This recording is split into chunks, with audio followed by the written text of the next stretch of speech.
everyone, another day, another video nga po ang isi-share ko for today's video para malaman natin kung may parating na lindol sa ating bansa, kung saan ka man naroroon ngayon. Ayan.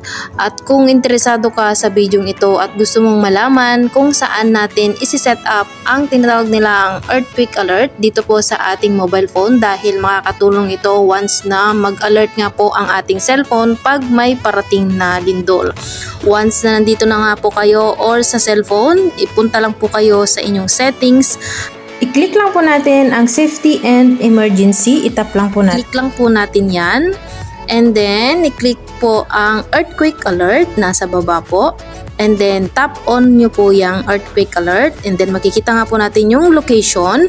I-turn on nyo po yung inyong location. Para naman sa ganon, ma-detect ng system kung may pagyanig sa mga kalapit na lugar. Kung ikaw naman na nagtatrabaho sa malaking establishment, mahalaga itong i-turn on mo.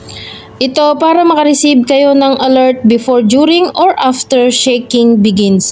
At ganun lamang po ang mag-set up ng earthquake alert po dito po sa ating mobile phone. Sana nakatulong itong video ito sa inyo. Bigyan nyo naman po ako dyan ng like, share, comment, at subscribe. Huwag natin kalimutan, i-click ang bell button para ma-notify po kayo sa susunod kong upload na video. Maraming salamat po for watching.